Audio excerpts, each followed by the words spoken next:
You may know of the top bodybuilder Flex Wheeler. Flex trains at Gold's Gym in Venice, California, again where I conduct my personal training business. Flex trains with a partner, a big fella named Rico McClinton. Rico knows that I have trained Dorian Yates in the past, and he has apparently read some of my work.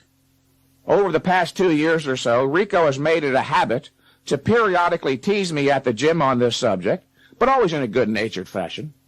Every now and then, Rico would pipe up so all of his gym buddies could hear and get a laugh.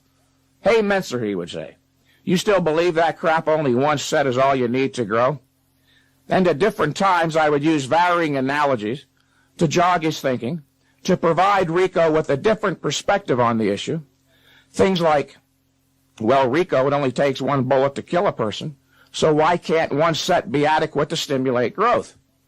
Or on another occasion, it only takes one well-placed blow from a hammer to stimulate the explosion of a stick of dynamite, with no number of lesser blows having the same effect. And he was never impressed by such. Then here recently he said it again. "Mike, you really believe that stuff, don't you? It only takes one set to stimulate growth." Now, I did note this time at least Rico was using the proper terminology, stimulate growth. In fact, he seemed more sincere about the issue. This time, however, I stopped Rico cold, providing him with what just may be the perfect analogy. "Rico," I said, "only one sperm was required from your daddy to stimulate the growth of your mother's egg into a fully fashioned human baby, namely you. Only one sperm, literally, to stimulate the growth of all of your skeletal muscles, and your skeleton, in fact, also your skin, guts, hair, brains, and so forth." Rico was highly impressed and said, "Mike, you got me with that one. Nothing more to say. I'll never bother you about it again." What I did was give Rico a new perspective on the issue of number one.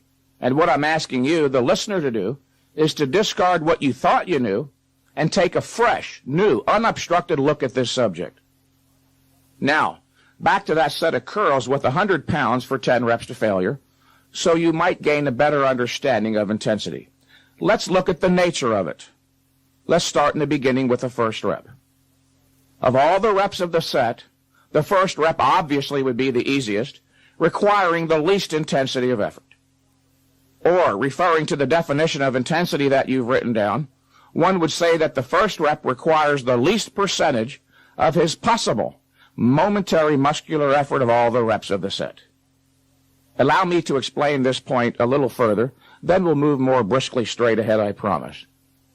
If you were to look outside right now and happen to see a loved one pinned under the front wheel of a car, we've all heard stories like this, you would dart out there as quickly as you possibly could, and in the attempt to remove the automobile, you would exert yourself with 100% of your possible momentary muscular effort.